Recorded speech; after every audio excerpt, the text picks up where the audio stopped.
kita kan sedang mengevaluasi. Kita sedang evaluasi.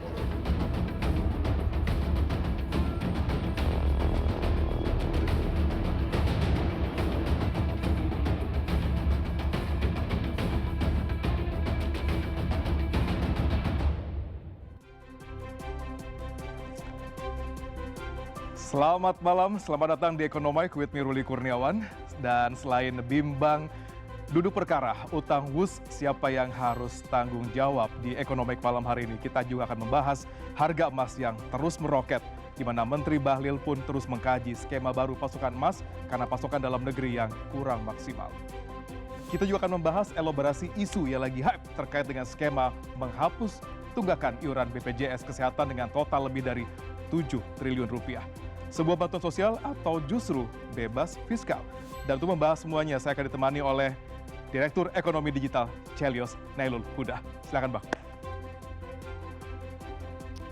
Thank you Bang. Kita akan ke sebelah sana terlebih dahulu. Siap, apa kabar? Thank you for coming. Siap Bang Nailul. Kalau kita lihat banyak isu ekonomi sekarang yang sedang banyak sekali dibahas, dan kita akan bahas isu-isu update terkait dengan ekonomi di Indonesia dan juga dunia. Dan isu-isu ini adalah topik with the highest traffic atau yang paling banyak ditonton, di komen dan di like selama seminggu terakhir. Sekaligus yang paling mempengaruhi hajat hidup orang banyak. Dan kalau kita sama-sama ada beberapa isu yang akan kita bahas di segmen pertama ini. Yang pertama terkait dengan rumah subsidi. Yang kedua terkait dengan MBG 70 triliun dan juga magang UMP. Yang pertama kita bahas terkait dengan rumah subsidi, di mana Menteri Keuangan Purbaya Yudi Sadewa ingin ukuran rumah subsidi vertikal yang saat ini 36 meter persegi diperluas menjadi 45 meter persegi.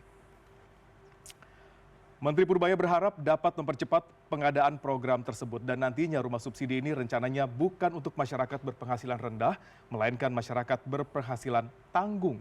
Selain itu, Menkyu juga resmi memperpanjang insentif bebas pajak pertambahan nilai pembelian rumah sampai 2027. Insentif itu berlaku untuk pembelian rumah dengan harga jual maksimal 5 miliar rupiah. Akan tetapi yang digratiskan hanya PPN terutang dari harga jual rumah sampai 2 miliar rupiah. Purbaya menambahkan program perumahan yang terus digalakan Presiden Prabowo akan berkontribusi terhadap perekonomian Indonesia. Lu mana ya? Jadi untuk saya yang penting gini, beliau programnya jalan, ekonomi tumbuh lebih cepat. Mungkin harusnya semester ini, semester keempat ini bisa di atas 5,5. Dan kalau lebih giat lagi mungkin mendekati 6. Itu yang saya kejar. Supaya saya terbukti Menteri Keuangan yang jago katanya. Bang Nailul, kita sudah sempat adanya subsidi terkait dengan jumlah yang tadi ditawarkan oleh Menteri Purbaya gitu, bahkan nilainya itu ada 5 miliar, ada 2 miliar gitu. Ya, yang pertama adalah memang ini kebijakan yang bukan untuk masyarakat kelas bawah. Bawah, gitu kan. ya. Tanggung katanya. Kelas tanggung gitu kan. Atau bisa kita bilang adalah kelas menengah gitu kan. Kelas menengah yang memang selama ini tidak diberikan insentif. Baik. Nah, ini yang selalu kita pikirkan sebenarnya. Apakah memang insentif untuk kelas menengah ini terkait dengan pembelian rumah atau kendaraan bermotor? Nah, kalau misalkan kendaraan bermotor, tentu kita akan senantiasa menolak karena toh ya kendaraan bermotor juga menghasilkan suatu gas emisi gitu kan. Nah, kecuali kalau untuk listrik gitu ya. Nah, kalau untuk yang rumah, ini yang kita dorong adalah untuk yang mungkin bukan 5 miliar atau 2 miliar, bahkan yang di bawah 1 miliar pun seharusnya bisa mendapatkan insentif tersebut. Karena menengah ini dia tidak akan mampu ke 2 miliar, tapi dia akan lebih untuk yang menggait untuk rumah itu dia di bawah 1 miliar, dan itu lebih realistis sebenarnya. Baik, ini kan katanya juga akan digalakkan yang namanya subsidi tersebut, terus salah satunya adalah untuk menghapuskan kredit 1 juta, tunggakan 1 juta itu, karena memang kebanyakan mereka tersandera dengan slik OJK gara-gara hal tersebut dan tidak bisa nih buat maju ke KPR. Ya, yang pasti adalah perbankan harus siap dengan CKPN. Ya, itu adalah pasti perbankan itu dia punya mekanisme sendiri. Nah, ketika mereka punya mekanisme sendiri, ketika dia bisa untuk mengajukan utang kembali, itu kan dilihat bukan hanya 1 jutanya saja, tapi kan juga dilihat dari kemampuan bayarnya kembali dan sebagainya. Sehingga ini kalau boleh saya bilang ukurannya bukan tadi 1 juta, tapi adalah ukurannya kemampuan bayarnya juga harus dilihat gitu kan. Ya, meskipun kalau kita lihat ada yang dia 1,9 misalkan, 1,9 juta, tapi dia kemampuan bayarnya dia bagus, ya potensi kemampuan bayarnya bagus, dia bisa mendapatkan penghapusan itu. Jadi itu harusnya dimix dengan ya indikator lainnya lah, bukan cuma assessment-nya harus jelas sebenarnya juga. Iya. Baik, itu benar. Kita akan juga ke topik yang lain yang juga menjadi the highest traffic, yaitu terkait dengan MBG 70 triliun, di mana Badan Gizi Nasional BGN mengumumkan sebanyak 70 triliun rupiah anggaran makan tidak terserap tahun ini. Anggaran itu pun akan dikembalikan ke Presiden Prabowo Subianto. Kepala BGN Dadan Hindayana menjelaskan bahwa pemerintah telah menyiapkan anggaran besar untuk memastikan program makan bergizi gratis menjangkau seluruh penerima manfaat. Namun dari total alokasi sebesar 71 triliun rupiah dan dana standby 100 triliun rupiah, tidak semua dapat digunakan dalam tahun anggaran berjalan. Diketahui realisasi anggaran MBG baru sebesar 20,6 triliun rupiah atau 29% dari pagu anggaran 2025, yakni 71 triliun rupiah. Makan bergizi gratis 31,2 juta penerima, sampai dengan 3 Oktober realisasi anggarannya adalah 20,6 triliun dari pagu 71 triliun. Berarti sekitar 29%. Ini tanggal 3 Oktober. Nah, kalau kita lihat sebarannya sudah berlangsung di seluruh Indonesia, Sumatera dengan 6,6 juta penerima, Jawa, Kalimantan, dan seterusnya. Kita lihat seperti apa. Kan programnya bagus, harusnya kita dorong supaya lebih bagus penyerapannya. Ini kan Oktober akan saya lihat nih, sampai akhir Oktober. Sekarang kan baru 23% kalau nggak salah penyerapannya kan. Nah, kita akan pastikan dia bisa menyerap dengan baik sebesar 71 triliun sampai akhir tahun.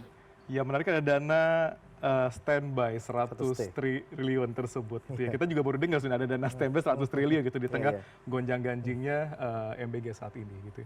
Menurut dari Bang Nailul Huda sendiri gitu, kalau melihat tersebut mungkin nggak sih serapan itu akan benar-benar tercapai sampai nanti akhir 2025 gitu ya, dan apakah ada kemungkinan nanti akan ada penambahan anggaran lainnya atau mungkin nanti ada anggaran-anggaran standby lain yang akan diberikan kepada BGN nih dalam pola MBG ini? Yang pertama adalah 100T itu belum dianggarkan, tapi baru standby. Standby kita. Iya, jadi dia tidak masuk dalam untuk anggaran tahun 2025.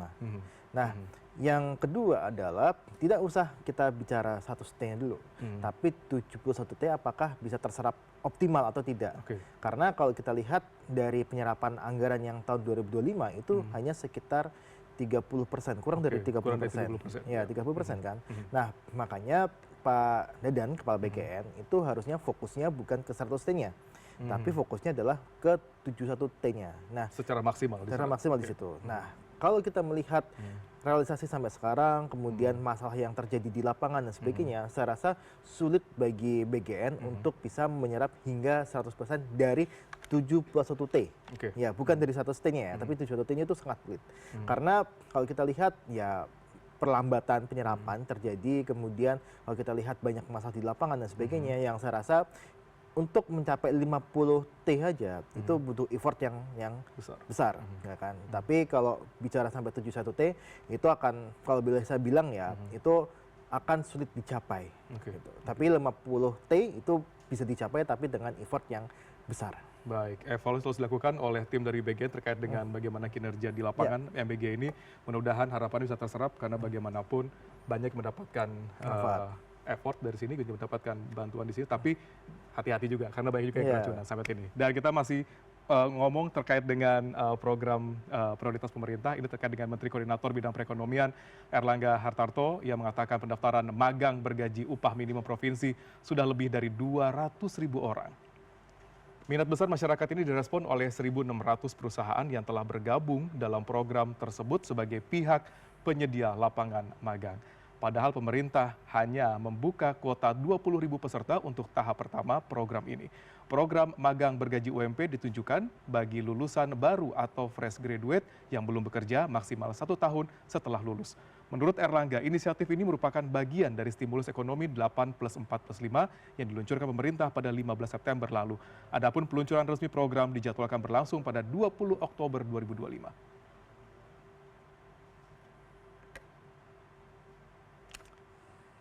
Dan ini menarik ya kalau kita bahas terkait dengan magang gitu ya, sekarang sudah tembus 200.000 pelamar, sedangkan kota itu hanya 20.000. Apakah ini menjadi sinyal bahwa kita darurat lapangan pekerjaan nih? Ya, itu pasti jadi sinyal, Mas. Ya. Terus juga kalau kita lihat adalah itu sinyal bahwa untuk pekerjaan yang sifatnya informal itu tidak diminati. Tidak diminati lagi sama masyarakat, karena kalau kita lihat rata-rata untuk pendapatan sektor informal itu ada di 2 juta.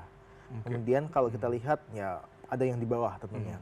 Terus kemudian kalau kita lihat insentif yang diberikan itu 3 juta sekian gitu. Sesuai dengan UMP. Ya, sesuai dengan UMP-nya kan. Dan 3,3 kalau salah ingat. Terus kemudian kalau ini juga bisa kita ibaratkan bahwa banyak perusahaan yang pasti akan memanfaatkan hal ini. Karena apa? Karena ya mereka dapat sumber daya gitu sumber kan? daya manusia dia dapat, tapi mereka tidak perlu untuk mengeluarkan uang yang cukup besar. Nah, makanya ini banyak pendaftar, pastinya banyak pendaftar. Dari sisi perusahaannya pasti akan banyak yang mendaftarkan diri, dari sisi pelamarnya itu juga pasti akan banyak, dan itu sudah terbukti lah. Kalau 200.000 yang ditambah 20.000 artinya kan dari itu 10% gitu kan. Udah berapa ratus persen. Ini kalau ini masih ada beberapa hari lagi sampai tanggal 20, nampaknya juga masih terus tambah. Gitu ya. Bagaimana perusahaan yang terdaftar di sana juga bisa menjadikan para peserta magang itu menjadi karyawan tetap gitu ya, sehingga benar-benar bisa membuka lapangan kerja yang sebenarnya. Ya, itu yang kita inginkan, Mas Ruli. Baik. Kita akan kembali lagi setelah ini karena Menteri SDM Bahlil Lahadalia menyatakan kekurangan pasokan emas. Antam belum bisa mengandalkan produksi konsentrat emas dari Freeport. Jangan kemana-mana, tetap di Ekonomi.